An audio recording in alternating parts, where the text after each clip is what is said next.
नमस्कार दोस्तों, स्वागत है आपका अपने YouTube चैनल पे। आज हम बात करेंगे दोस्तों Allahabad high court group D की जो परीक्षा 2019 में आयोजित कराई गई थी उसके प्रीवियस पेपर को देखेंगे कि किस तरह का पेपर आया था और इसी तरह से हम आगे की तैयारी को कंडक्ट करेंगे। तो सबसे पहले तो दोस्तों आपको पता होना चाहिए कि यहाँ पे 25-25 नंबर के 4 पोर्शन पूछे जाते हैं आपसे, है ना। ये तो सारी चीज़ें तो आपको पता चली गई होंगी। हिंदी यहाँ पे आपसे 25 नंबर की पूछी जाती है, मैथ आपसे 25 नंबर का पूछा जाता है, जीके और साथ ही साथ इंग्लिश भी 25 नंबर का आपसे पूछा जाता है। टोटल 100 क्वेश्चन का पेपर होता है ये, और बिना नेगेटिव मार्किंग के होता है ना। कोई नेगेटिव मार्किंग इस परीक्षा के लिए आपको नहीं होती है। तो चलिए देखते हैं कि 2019 का पेपर कैसे आया था और इसी पे हम डिस्कशन करने वाले हैं। तो पहला क्वेश्चन है हमारे पास, भारत के वर्तमान मुख्य निर्वाचन आयुक्त कौन है। तो 2019 के आसपास जो निर्वाचन आयुक्त थे हमारे, वो पूछा गया। तो राइट आंसर हमारा हो जाएगा सुनील अरोड़ा, ठीक है ना। चलिए अगले क्वेश्चन पे आ जाते हैं। निम्नलिखित विकल्पों में से उस शहर का चयन कीजिए जहां कुंभ मेला आयोजित किया जाता है। मतलब कितने कितने क्वेश्चन आंसर आसान क्वेश्चन थे, ठीक है ना। तो उत्तर प्रदेश के अंदर एक ही जगह लगता है, प्रयागराज में, यानी कि इलाहाबाद में। तो राइट आंसर हमारा डी वाला ठीक होगा। यहाँ पर लिखा हुआ है भारत में आरबीआई के वर्तमान गवर्नर कौन है। तो उस टाइम के करंट से रिलेटेड क्वेश्चन था ये।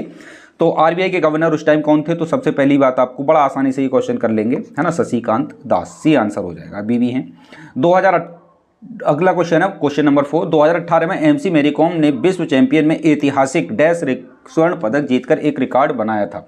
आसान क्वेश्चन है ये, है ना। तो कौन सा जीता था? छठा। कौन से नंबर का? 6वें नंबर का स्वर्ण पदक जीतकर विश्व रिकॉर्ड बनाया था। अगला क्वेश्चन है भारत के वर्तमान राष्ट्रपति कौन है। समझ रहे हैं कितना आसान क्वेश्चन है।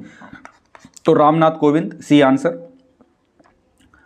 क्वेश्चन नंबर 6, अगस्त 2018 में निम्नलिखित में से किस भारतीय राजनीतिक नेता की मृत्यु हुई। बड़ा आसान सा क्वेश्चन हो जाएगा दोस्तों ये, है ना।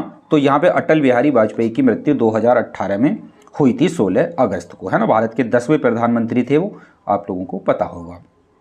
क्वेश्चन नंबर अगले पे आ जाते हैं। क्वेश्चन नंबर 7 है हमारे पास, थोड़ा सा इधर कर लेते हैं इसको।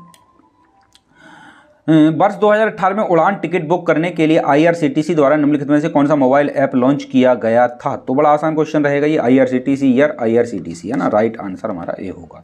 थोड़े से मतलब करंट से संबंधित क्वेश्चन है, मतलब पेपर आसान है फिर भी कुल मिला के कहा जाए तो। अगला क्वेश्चन नंबर 8 है, निम्नलिखित में से कौन जियो का नेटवर्क प्रदाता है। जियो का नेटवर्क प्रदाता कौन है। तो रिलायंस है भाई। कौन है? रिलायंस। बॉलीवुड फिल्म चक दे इंडिया निम्नलिखित में से किस खेल से संबंधित है। तो चक दे इंडिया किसको नहीं पता होगा, है ना। हॉकी से संबंधित शाहरुख खान की फिल्म है ये। चलो अगले क्वेश्चन पे आ जाते हैं 10 पे। निम्नलिखित में से कौन सा जानवर हमें ऊन देता है। कितना आसान क्वेश्चन, मतलब कक्षा 5 के लेवल के क्वेश्चन है। भेड़ देती है। महात्मा गांधी का पूरा नाम क्या था। मोहनदास करमचंद गांधी। मोहनदास करमचंद गांधी। मोहनदास करमचंद गांधी, यानी सी पे जो लिखा हुआ है बिल्कुल ठीक है ये। हमसे कह रहा है ये आइडेंटिफाई कीजिए इस पत्ती को, कौन सी पत्ती इसको पहचानिए। तो केले की पत्ती हमें नहीं ले रही, क्योंकि केले की पत्ती काफ़ी लंबी होती है ना, तो ये तो वो नहीं हो सकती। बरगद की पत्ती थोड़ी सी बड़ी सी होती है ना, तो ये भी नहीं है, ये तो लंबी से है। नारियल की भी नहीं है ये, है ना। तो राइट आंसर यहाँ पे डी हो जाएगा। क्या हो जाएगा? डी हो जाएगा। इनमें से कोई नहीं, है ना। ये कह रहा है 2018 में कौन सी टीम ने आईपीएल T20 जीता था। 2018 का आईपीएल किसने जीता था ये बताना है आपको। अगर आप मैच में इंटरेस्ट रखते होंगे थोड़ा बहुत तो समझ जाएंगे, है ना। चेन्नई सुपर किंग्स ने जीता था। ताजमहल उत्तर प्रदेश में निम्नलिखित में से किस शहर में स्थित है। मतलब एकदम बहुत आसान पेपर था ग्रुप डी का ये, ठीक है ना। आगरा में स्थित है, सबको पता है। बैंकिंग क्षेत्र में एसबीआई का पूरा रूप क्या है। बैंकिंग क्षेत्र में एसबीआई, अच्छा एसबीआई क्या है। तो ये सबको पता है, state bank of India, PNB Punjab national bank of India, RBI reserve bank of India, है ना। इतने आसान आसान क्वेश्चन पूछे जाते हैं, देख लो आप। भारत के पहले प्रधानमंत्री कौन थे, किसको नहीं पता होगा ये। कक्षा 1 के वालों को भी पता होगा, ठीक है ना। अच्छा प्रधानमंत्री पूछ रहा है ना, तो बी आंसर इसका जवाहरलाल नेहरू हो जाएगा, है ना। जवाहरलाल नेहरू थे पहले प्रधानमंत्री। राजेंद्र प्रसाद कौन थे? राष्ट्रपति थे। यूएसए की मुद्रा क्या है। तो डॉलर। यूएसए की मुद्रा क्या है? डॉलर, है ना। डॉलर का साइन ये होता है। चलो, और डॉलर कई देशों की मुद्रा है, मतलब ये बताना ही चाह रहा है आपसे। डॉलर अन्य देशों की मुद्रा, ऑस्ट्रेलिया की भी मुद्रा डॉलर ही है, कनाडा की, Hong Kong, Jamaica, New Zealand, Singapore, Taiwan, इन सब की मुद्रा भी डॉलर ही है। भारत की आपको पता ही है। पंकज अडवाणी कौन से खेल से संबंधित हैं। तो पंकज अडवाणी खेलते हैं भाई साहब बिलियर्ड्स, है ना। बिलियर्ड्स जो होता है एक टेबल पे खेला जाता है, यहाँ पे एक गोल ये इस तरीके से गेंद छड़ी से लगाई जाती है, इस तरीके से बिलियर्ड्स उसको कहा जाता है। भारत के किस राज्य में एकता की प्रतिमा मूर्ति स्थित है? एकता की प्रतिमा मूर्ति कहाँ पर स्थित है? तो ये गुजरात में है भैया, ठीक है ना। एकता की प्रतिमा भारत के गुजरात राज्य में सरदार सरोवर बांध के नर्मदा नदी पर है ना। कहते हैं ना स्टेच्यू ऑफ यूनिटी का नाम तो सुने होंगे ना, आप इंग्लिश में पढ़ लेते तो समझ में आ जाता है ना, स्टेच्यू ऑफ यूनिटी। चलो, एक लीप वर्ष में फरवरी 29 की हो जाती है, यहाँ पर क्या हो जाती है? फरवरी 29, तभी तो लीप वर्ष होता है हर चौथे साल, है ना। निम्नलिखित में से कौन एक जलीय प्राणी है? किसको नहीं पता है कि मछली जल में रहती है, मछली जल की रानी है, ठीक है। अच्छा, कह रहा भारतीय फिल्म गोल्ड में तपन दास की भूमिका किसने निभाई थी? तो गोल्ड फिल्म आई थी, आपको पता होगा, है ना। कौन? अक्षय कुमार थे इसमें। कौन थे? अक्षय कुमार। किसने निभाई थी? तो यहाँ पे तो नहीं है कोई, है ना। अक्षय कुमार होना चाहिए था इसमें एक विकल्प, तो डी आंसर हो जाएगा। विश्वनाथ आनंद एक भारतीय हैं। विश्वनाथ आनंद शतरंज के सबसे प्रसिद्ध खिलाड़ी हैं, 2007 में विश्व चैंपियन रह चुके हैं। नेपाल की राजधानी सबको पता है सर, काठमांडू है ना। जल्दी जल्दी मैं इसलिए चल रहा हूँ क्योंकि बहुत ईजी क्वेश्चन है, पे डिस्कशन करने का कोई ज़्यादा मतलब बनता नहीं, सीधे सीधे क्वेश्चन है, तो आप जल्दी से इनको समझते हुए चलिए। हमारे सौरमंडल में सबसे बड़े ग्रह निम्नलिखित में से कौन सा माना जाता है? तो बृहस्पति को हम सबसे बड़ा ग्रह, जिसको इंग्लिश में जुपिटर भी कहा जाता है। अच्छा, अब हमारी इंग्लिश स्टार्ट हो जाती है। 25 क्वेश्चन ही थे जैसा कि आपको विदित है। जीके हमारी यहाँ पे फिनिश हो रही है और हमारी अब स्टार्ट हो रही है इंग्लिश, ठीक है। बड़ा आसान क्वेश्चन है ये। करेक्ट स्पेलिंग को पूछ रहा है कि इसके खाली स्थान में कोई करेक्ट स्पेलिंग आएगी उसको भरिएगा। तो ए सिलो एज अ टोरटोइज, है ना। राइट आंसर ए हो जाएगा, सिलो। चलो, ये कह रहा है जंबल वर्ड को सही करिएगा भाई इसको। तो जंबल वर्ड को इसको सही करेंगे तो बोतल बन जाएगा इसको, है ना। बोतल, BOTT। वैसे आंसर नीचे आपको शो हो रहे होंगे, ठीक है, लेकिन इससे कोई डिस्टर्बेंस नहीं लगेगा आपको, आराम से आपको समझ में भी आती रहेंगी किसका आंसर सटीक क्या है, ठीक है। चलो, प्रैक्टिस सेट भी मैं आने वाले समय में आपको लगवाऊंगा, ग्रुप डी और ग्रुप सी दोनों की। अभी आप पेपर देख लें कि किस तरह का पेपर आया था हमारा। अगला क्वेश्चन है फिल इन द ब्लैंक्स, हमें पूरा करना है इसको। तो I was played the hockey the evening what last evening. अच्छा, तो इसके लिए हमें प्लेड लगा देना है। प्लेड क्या लगा देना है? प्लेड टेनिस, ठीक है ना। चलो, वर्ब की थर्ड फॉर्म, ठीक है। आप इंग्लिश समझते होंगे तो इस चीज़ को थोड़ा सा समझ पाएंगे। अगले क्वेश्चन पे आ जाते हैं। ये कह रहा है चेंज द जेंडर। चेंज ऐसा शब्द चुनिए जिसका आप जेंडर चेंज कर सकते हो। देखिए, नाइसी का इसका नहीं कर सकते, आंट का नहीं कर सकते, आंट मतलब आंटी होता है, अंकल आंटी अलग अलग शब्द हो गए। सिस्टर का ब्रदर कर सकते हैं, सिस्टर का ब्रदर, इसका जेंडर चेंज किया जा सकता है, बहन भाई, है ना। चलो, ये कह रहा है a day keeps the doctor away, ठीक है। तो इसमें खाली स्थान की जगह क्या आएगा? An apple a day keeps doctor away, ठीक है। Choose the correct spelling. तो सही स्पेलिंग कौन सी है? करेक्शन, ये वाला करेक्शन, ठीक है। आप देख लेना डबल आर जिसके अंदर लगा हुआ है। Choose the correct spelling. We go to the park on Sunday, है ना। तो गो आ जाएगा सीधा सीधा, वर्ब की फर्स्ट फॉर्म का इस्तेमाल यहाँ पर हो जाएगा। पास्ट इंडेफिनिट में फॉर्म है, मतलब प्रेजेंट इंडेफिनिट का टेंस है। चलो, राइट अपोजिट। अच्छा, बीक का मतलब विलोम शब्द बताना है आपको। क्या बताना है सर? विलोम शब्द। तो विलोम शब्द तो बता ही दोगे ना। बीक का मतलब कमजोर, स्ट्रॉन्ग मतलब मजबूत, है ना। ये करा fill in the blank. Please give me that book. Please give me that book, मुझे कृपया अपनी किताब दें। Write a full form I M. Write the full form of I M. I M की फुल फॉर्म क्या होती है? आई, अच्छा फुल फॉर्म, ये आई और एम लिख दिया इसने ना, जबकि आई एम तो ऐसे लिखा जाएगा ना। मतलब थोड़ा सा समझने में दिक्कत हो सकती, लेकिन दिक्कत कुछ नहीं होगी, बड़ा आसान क्वेश्चन है। जब विच इज द गिवन कह रहा option is reflected to the correct punctuation symbols and the पर द। अच्छा, चलो कोई दिक्कत नहीं, जिसमें सही कॉमा का इस्तेमाल किया गया है, फुल स्टॉप कॉमा सब सही है, तो वो ये वाला है। वो वन ऑलवेज एंजॉय स्वीट फेंटीज, ये वाला बिल्कुल ठीक हो जाएगा, बी वाला 36 का। और ये कह रहा है complete the analogy. Analogy test है जैसे कि रीजनिंग में भी आता है। डॉग को कैनाइन, मतलब डॉग को कैनाइन में कैट को कहाँ रखा जाता है? तो इसका हो जाएगा फेलिन, ठीक है ना, बी आंसर, ठीक है। चलो, which is the following idioms is wrongly quoted. तो इसको देखिए 38 वाले क्वेश्चन को, है ना। एडिंग इंजरी टू, ये इसका राइट आंसर हो जाएगा। इसका मतलब है रॉन्गली बताना है, ठीक है। तो ये वाला डी वाला गलत है, यहाँ पर आप देख लें। करेक्ट ऑप्शन कौन सा आएगा इसमें? करेक्ट ऑप्शन आपको बताना है दोस्तों, ठीक है ना। तो बी वाला बिल्कुल ठीक है, यहाँ पे बी आ जाएगा, ठीक है। चलो 40 क्वेश्चन पे आ जाते हैं। In the question given the below choose the alternate to which is can the suitable of the given. अच्छा हाँ, चलो एपी ये है, मतलब सब्स्टिट्यूट जो आते हैं ना वाक्यांश के लिए, एक शब्द आप हिंदी में पढ़ते होंगे इसको, तो वाक्यांश के a piece of the land surrounding the water on all sides, तो क्या होगा, आइसलैंड होगा, शोर होगा, बीच होगा, क्या होगा, ठीक है, तो इसको आइसलैंड कहते हैं। एक वैसी जगह जो चारों ओर से पानी से ढकी हुई है, ठीक है, तो वो क्या होता है, आइसलैंड होता है, आइलैंड जिसे आप कहते हो। 41 choose the correct meaning of the given, है ना, तो चलो इसको करो।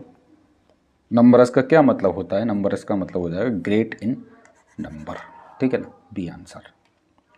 विच is the given option not an opposite for the word wise, ठीक है ना, तो इसका मतलब वाइज, वाइज का मतलब चालाक, क्लेवर का मतलब भी चालाक, ठीक है ना।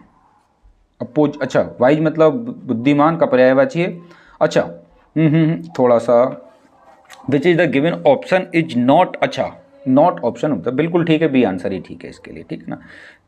तो वाइज का मतलब भी चालाक, बुद्धिमान, और क्लेवर का मतलब भी बुद्धिमान। डल, ऑब्स्यूट, स्टूपिड ये इसके लिए नहीं है, मतलब, ठीक है ना। तो अगले क्वेश्चन पे आओ 43 पे, he loved pasta, he loved pasta, 43 question. तो सिंपल पास्ट है ये, क्या है, सिंपल पास्ट, सिंपल पास्ट मतलब समझ गए, past indefinite. Which of these words is not an adjective, तो एडजेक्टिव नहीं है, अचीव, है ना, मेसिव, एक्टिव, एडिशनल, ये क्या है, एडजेक्टिव हैं, मतलब विशेषण हैं, अचीव विशेषण नहीं है, ठीक है ना। एक्टिव मतलब सक्रिय है, एडिशनल मतलब जुड़ा हुआ, मैसिव मतलब समझदार, इस तरीके से ये सब क्या है, विशेषण है, लेकिन अचीव विशेषण शब्द नहीं है। Match the verb with suitable nouns, कौन सा किसके साथ मैच करेगा 45 वाला, तो आप देख लें इसको, कौन सा राइट किस तरीके से मैच करेगा, तो हमारा बिल्कुल सही है ना। डी वाला राइट का मतलब, राइट लिखने के काम कौन आती है, पेंसिल आती है ना। अच्छा, कट काटने के काम कौन आता है, तो काटने के काम आता है सर, कट कौन की जाती है, वेजिटेबल, है ना, ये हो जाएगा। तो डी वाले से आप इसको सेट कर सकते हैं, 45 का डी। चलो, fill in the blanks with the plural form of the word given in the blanks. Ramesh eats two every day, तो बनाना, तो 2 बनाना एवरी डे खाता है, क्या बनाना 2 हैं, तो बनाना जाएगा, ठीक है ना, मतलब प्लूरल फॉर्म। चलो, the music building at the school has 30 for student to play on, तो इसका राइट आंसर हो जाएगा पियानो, सी आंसर, ठीक है ना। अगला वाला कह रहा है, Yuppie I am made the picture all by my self, ठीक है, तो देखिए यप्पी ये वाला ठीक है ना, ये वाला आ जाएगा यप्पी। चल 49, complete the sentence with appropriate pronunciation, ठीक है ना, प्रीपोजिशन, है ना, तो प्रीपोजिशन कौन सा आएगा यहाँ पे, कौन सा सही प्रीपोजिशन यहाँ पर आना है, तो 2 आ जाएगा, ही वेंट टू स्कूल, ठीक। चूज द करेक्ट मीनिंग, है ना, एक्यूरेसी, एक्यूरेसी का मतलब होता है स्टेट ऑफ बीइंग करेक्ट और प्रिसाइज, ठीक है ना। तो 50 क्वेश्चन हमारे, 25 क्वेश्चन हमारे इंग्लिश के यहाँ पे फिनिश हो जाते हैं, यानी कि हमने जी के और इंग्लिश के क्वेश्चनों को देख लिया है, बहुत हार्ड लेवल नहीं है, मतलब हम आराम से इस चीज़ को कर सकते हैं। तो अब हमारा मैथ का पोर्शन स्टार्ट होता है, 25 क्वेश्चन हमारे मैथ के यहाँ से होने वाले हैं। निम्नलिखित संख्या में अंक 8 का स्थानीय मान क्या होगा, तो 8 का स्थानीय मान क्या होगा, कौन नहीं निकाल सकता 8 का स्थानीय मान, है ना, क्या होगा, इकाई, दहाई, सैकड़ा, तो बीच में है ना ये दहाई, तो है ये क्या है, दहाई है ना। स्थानीय मान क्या है, दहाई। जातीय मान क्या है, 2, ठीक है ना, जातीय मान तो 8 ही है इसका, ठीक है ना, जातीय मान अगर पूछ लेता तो क्या, अतः स्पष्ट है कि स्थानीय मान दहाई है, ठीक है। निम्नलिखित संख्या का गुणक ज्ञात कीजिए, गुणक 5 का गुणा, 5 का गुणक ज्ञात नहीं कर सकते, ऑल ऑफ दी, 5 के 5 दिए 15, ये भी आता है, 5 पंजे 25, ये भी आता है, ये नहीं आता है, 1 या 5 सही, 1/5, तो 1, 5, 15 और 25 सभी, तो इसका मतलब ये सभी उपयुक्त, सभी राइट आंसर हो जाएगा ना, है ना, डी वाला विकल्प इसके लिए ठीक है। सॉल्व करिए इसको, 4 8 32 और 7 कितने हो जाते हैं, आप लोग जोड़ लेंगे 39, 39/8 हो जाएगा ये, है ना। इसकी इधर गुणा कर दो, ये जोड़ दो, 8 लिख दो, नीचे हो गया क्वेश्चन ये। मान ज्ञात कीजिए, यदि मान m बराबर -1 p बराबर 2, तो इतने इतने की जगह इसके मान रखिए, कुछ नहीं, गुणा कर लो, सबकी जगह मान लगा करके लो, कितनी आसान है, यहाँ पे गुणा का सानी तो है ये, तो p का मान कितना है, 2 है, m का इतना है, तो जोड़ जाड़ के कर लो इसको, हो जाएगा आपका राइट आंसर भी 16 आ जाएगा। चलो n का मान हल कीजिए। 3n इक्वल, कितना आसान क्वेश्चन है। 3n है ना प्लस 7 इक्वल्स टू 25। तो 7 को 25 में से घटा ले रहे हैं, 25 को 7 में से घटा ले रहे हैं, 18 बच जाएगा। 3 छंग 18, 6 आंसर आ जाएगा, है ना। हो गया सवाल। निम्नलिखित समूह में अगले 3 अंश ज्ञात कीजिए। 50, 46, 42, 38 एक सीरीज घटते हुए क्रम में जा रही है। 2, 2, 3, 3 का अंतर, 4, 4 का अंतर होता जा रहा है यहाँ पर, ठीक है ना। तो उसी क्रम में हम लगा देंगे सर सी वाला। अगले वाले 3:5 का प्रतिशत कितना होगा। तो 3/5 का प्रतिशत ही तो पूछा है। लोग हो गया 60% हो गया ना। ये कितना हो गया 60%। ये सॉल्यूशन भी दिया है नीचे, आप देख सकते हैं यहाँ पर। निम्नलिखित में से कौन सा कथन सत्य है। तो सत्य कथन कौन सा है। CP माइनस लॉस बराबर SP, है ना। मतलब क्रय मूल्य में से अगर लॉस को घटा दिया जाए तो वो क्या हो जाता है, विक्रय मूल्य हो जाता है, ठीक है। चलो, ये करा 6 लड़कियों की लंबाई सेंटीमीटर में नापी गई तो इतनी इतनी आई। इनका परिणाम ज्ञात कीजिए। औसत निकाल देते हैं इनका क्या निकाल दें, सबको जोड़ के 6 से भाग कर दो, वही आंसर हमारा हो जाएगा। क्या हो जाएगा, वही आंसर हमारा हो जाएगा। तो राइट आंसर भी।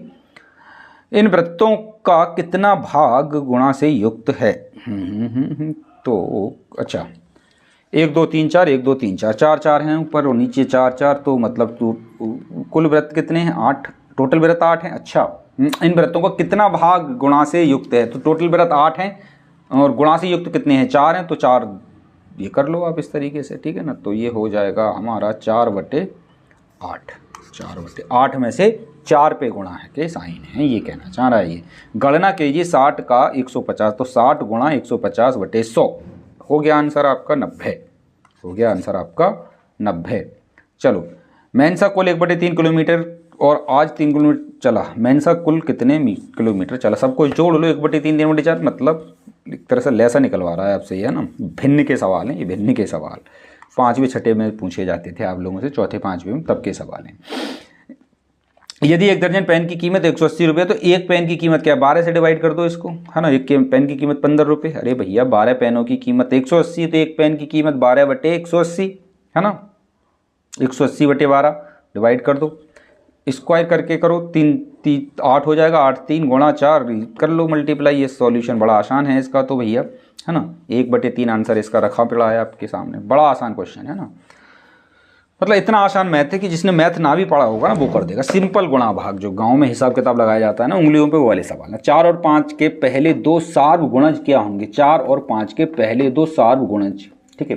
तो 2 गुणा 2 गुणा 5 20, प्रथम 2 उभयनिष्ठ गुणा क्या हो जाएंगे, 20 गुणा 1 20, 20 दूनी 40। कितना आसान क्वेश्चन है, 20 और 40 होंगे, है ना। 4 पंजे 20 हो जाएगा एक तो सीधा सीधा, तो बड़ा आसान है। चलो 92.30, 92.305, तो ये वाली तो कह रहा है ये इंग्लिश में लिखा है, इसको हिंदी में ट्रांसलेट करा रहा है हमसे। हो गया। एक आयताकार क्षेत्र का लंबाई 100 मीटर है, यदि उसकी परिधि 300 मीटर तो उसकी चौड़ाई क्या होगी। लंबाई इतनी है, चौड़ाई हमें पता करनी है, परिधि क्या होती है हमारे पास। 2πr वाला सूत्र लगा के हम इसको सॉल्व कर लेते हैं। लो हो गया, है ना।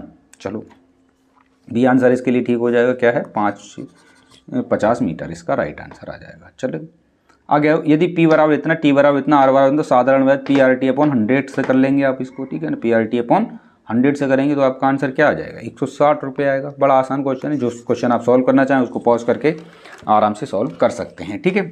चलो थोड़ा सा इधर कर लेते हैं। x के लिए हल कीजिए। तो 4x 12 में से घटा दो 8 हो जाएगा। 4 12 4 3 आंसर आ जाना चाहिए इसका मेरे ख्याल 2, है ना। 4 दूनी 8, 4x और 4 3 12, 12 में से 8 ही तो बचेगा, ठीक है ना। तो बड़ा आसान क्वेश्चन है, बी आंसर इसके लिए हो जाएगा। चलो अगले क्वेश्चन पे आ जाते हैं। दिए गए रोमन में लिखा हुआ है, इसको आपको बताना है कि वास्तव में 24 कौन सा लिखा हुआ है। 24 कितना, 10 10 20 और 4, सी वाला लिखा हुआ है ना, सी आंसर इसका राइट होगा। 70 के बाद 71 क्वेश्चन आएगा। निम्नलिखित को अवरोही क्रम में लिखिए। अवरोही क्रम में लिख सकते हैं इसको, है ना, मतलब घटते क्रम में। किसको लिखेंगे, घटते क्रम में। तो ए वाले में देखो इसको अवरोही क्रम में लिखा हुआ है, ये बिल्कुल 7 5 3 2, मतलब अवरोही का मतलब अब का मतलब नीचे आ रहा है, घट रहा है, और आरोही मतलब ऊपर जा रहा है, ठीक है ना। तो ये ध्यान रखना, कई बार यहाँ कन्फ्यूजन हो जाता है बच्चों को, आरोही और अवरोही क्या होता है।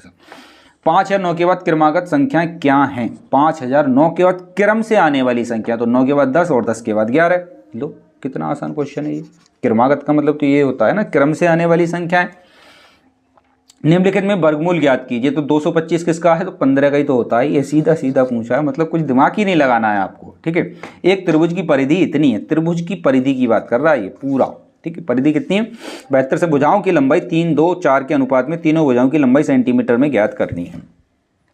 हो जाएगा, कौन सी दिक्कत है। 16, 24 वही सूत्र लगा दो, ABC इक्वल्स टू इतना, तो अनुपात निकाल दो, उसके बाद आप सूत्र लगा के इसको सॉल्व कर लो, है ना। इसकी मल्टीप्लाई करके सॉल्व कर दो, मल्टीप्लाई करने के बाद क्या आएगा? 3691 आ जाएगा। इसकी और उसकी गुणा करेंगे तो गुणा तो आप कर ही लेंगे। चलो, दिए गए विकल्प का अच्छा, ये हमारे मैथ के 25 क्वेश्चन ही तो थे, ये भी खत्म, ठीक है। अब हम हिंदी देख लेते हैं, अपनी प्यारी हिंदी। चलो, दिए गए शब्द का बहुवचन चुनिए। दुल्हनिया का हो जाएगा। अच्छा, बहुवचन में दुल्हनिया एक है, दुल्हनिया, है ना, क्या हो जाएगा? तो दुल्हनिया चंद्रबिंदी लग जाएगी और ये भैया हो जाए। अक्ल बड़ी या भैंस, है ना। तो अक्ल बड़ी या भैंस का अर्थ क्या होता है? तो इसका मतलब होता है शारीरिक बल से बुद्धि बड़ी होती है, शारीरिक बल से बुद्धि बड़ी होती है। दिए गए शब्द का शुद्ध रूप चुनिए। निरीक्षण। तो निरीक्षण कौन सा वाला ठीक लिखा हुआ है भैया? निरीक्षण, ये लिखा तो सही, निरीक्षण, है ना, निरीक्षण बिल्कुल ठीक है। बी आंसर आपके लिए बिल्कुल परफेक्ट आंसर होगा। दिए गए शब्द का पर्यायवाची शब्द बताइए। अमृत। तो पर्यायवाची बताना है। अमृत मतलब पीयूष भी हो जाता है इसका, ठीक है। रसाल ये होता है, आप देख लें यहाँ से। दिए गए शब्द का विलोम शब्द बताइए। फिरना, है ना। फिरना का क्या हो जाएगा? स्थिर, मतलब घूमना फिरना, फिरता रहता है वो, कहते हैं ना। तो बतनी के आधार पर वाक्य को शुद्ध कीजिए। आपका स्वास्थ्य कैसा है? सी वाला विकल्प बिल्कुल ठीक है इसके लिए, सी वाला विकल्प ठीक है। दिए गए शब्दों का एक शब्द बताइए जो उत्तर नादस्य के, है ना। जो उत्तर नादस्य के वो निरुत्तर होता है। क्या होता है? निरुत्तर होता है। दिए गए शब्द का तद्भव शब्द बताइए। शर्करा।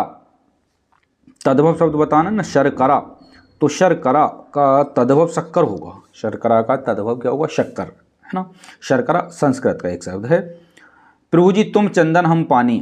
रस बताइए कौन सा है भैया इसमें? तो भक्ति रस है। प्रभु जी तुम चंदन हम पानी, ठीक है ना। तो ये भगवान के लिए कहा जा रहा है। वह सो रहा था। वह सो रहा था, भूतकाल है इसके अंदर। सो रहा था, पीछे की बात है ये, ठीक है ना। आज सो नहीं रहा है, सो रहा था। दिए गए विकल्पों में किसमें हिंदी व्याकरण के विराम चिन्हों का शुद्ध प्रयोग किया गया है?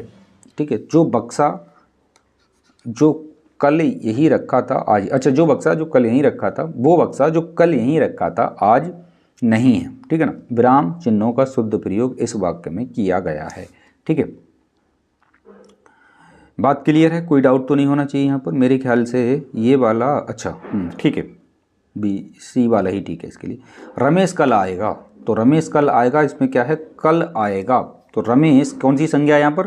तो रमेश तो भैया व्यक्तिवाचक ना, रमेश एक है ना, जैसे हमने राम का एग्जाम्पल देके समझा था। दी गई लोकोक्ति का अर्थ बताइए। काल अक्षर भैंस बराबर, अर्थात बिल्कुल अनपढ़ व्यक्ति, इसको ही तो कहते हैं काल अक्षर भैंस बराबर। दिए गए विकल्पों में उपविराम चिन्ह बताइए। उपविराम चिन्ह कौन सा होता है? तो भैया ये होता है उपविराम चिन्ह, ठीक ना। रुकना, जहां पे ठहराव आता है, उपविराम चिन्ह, ठीक है ना, ठहरावे रुकना। तो एक सेकेंड, उपविराम चिन्ह, हाँ लाघव, ये उपविराम चिन्ह है आपका जो डी में लिखा हुआ है। ये दो बिंदी जो देखते हैं उपविराम चिन्ह है, ठीक है ना। अल्प विराम है ये आपका जो बी में लिखा हुआ है ना।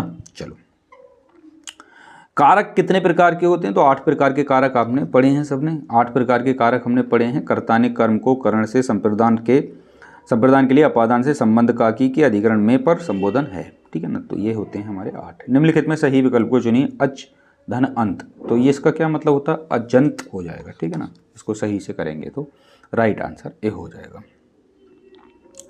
संकीर्ण शब्द में उपसर्ग बताइए। संकीर्ण शब्द में उपसर्ग क्या होगा? सम, है ना। सन का सम हो जाएगा भैया यहाँ पर, ठीक है ना, ध्यान रखना इसको। आश्रित उपवाक्य बताइए। मैंने एक आदमी को देखा जो बहुत मोटा है ना। आश्रित उपवाक्य, तो मैं इसमें जो बहुत मोटा है, ये जो है ना, ये आश्रित उपवाक्य है ये, और ये वाला क्या है? प्रधान उपवाक्य है। बात क्लियर हो जाती है? ये आश्रित है। निम्नलिखित वाक्यों में प्रयुक्त विशेषण का प्रकार बताइए। 2 पुस्तकें ले आना। 2 पुस्तकें ले आना, 24 का राइट आंसर क्या होगा? संख्यावाची। 2 पुस्तकें मतलब यहाँ से ही पता चल रहा है कि ये संख्यावाची है। चलिए, 95 पुरुषवाचक सर्वनाम कितने प्रकार के होते हैं? तो 3 प्रकार के, उत्तम पुरुष, मध्यम पुरुष और अन्य पुरुष, है ना। चलो इसके नीचे आते हैं, रिक्त स्थान। अनेक भाषाएं बोलने वाले को क्या कहा जाता है? अनेक भाषाएं जो बोलता है वो बहुभाषी कहते हैं, उसको क्या कहते हैं? बहुभाषी उसको कहा जाता है। दिए गए विकल्पों में से निम्नलिखित वाक्य का भेद बताइए। आहा भारत जीत गया, ठीक है, आहा भारत जीत गया, तो ये विस्मयादि वाक्य एक हो जाता है हमारा डी आंसर। निम्नलिखित विकल्पों में स्वर बताइए, स्वर कौन सा है? तो एक ही है, छोटा बड़ा, छोटी बड़ी, छोटा बड़ा, है ना। जाते शब्द में प्रत्यय क्या है? जाते, है ना, तो जाते शब्द में प्रत्यय होगा ते, है ना, ते प्रत्यय है इसमें, जा मूल शब्द है। निम्नलिखित में विस्मय आदि बोधक को चुनिए, तो शाबाश, है ना, ये हमारा हो जाएगा विस्मय आदि बोधक चिन्ह। तो हमने यहाँ से 100 क्वेश्चन देखे दोस्तों, 100 के 100 क्वेश्चन आपको ने बिल्कुल अच्छे से समझ लिए होंगे कि किस किस तरह के हिंदी के रीजनिंग तो नहीं, मैथ के क्वेश्चन आए थे। अच्छे से इसी हिसाब से आप तैयारी करिए। अगर ग्रुप डी की तैयारी करें तो पेपर बहुत हार्ड नहीं आएगा। आप करंट अफेयर जीके में अच्छी खासी देखते रहें, मैथ की थोड़ी प्रैक्टिस करते रहें, थोड़ी प्रैक्टिस आप इंग्लिश की भी करते रहें, वोकैबुलरी वगैरह तैयार करते रहें, तो पेपर आपका आसान आएगा और 80 प्लस 85 प्लस आप नंबर बड़ी आसानी से इसमें ला सकते हैं। आशा करते हैं दोस्तों ये वीडियो आपको पसंद आया होगा। वीडियो अच्छा लगा है तो लाइक करिए, दोस्तों में शेयर करिए। मिलेंगे आप लोगों से एक अगली अपडेट के साथ। मैं प्रैक्टिस सेट भी आपको इसके कराऊंगा ग्रुप सी और डी के, तो जुड़े रहिए आप हमारे साथ। मिलेंगे आप लोगों से नेक्स्ट वीडियो में, तब तक के लिए जय हिंद, जय भारत।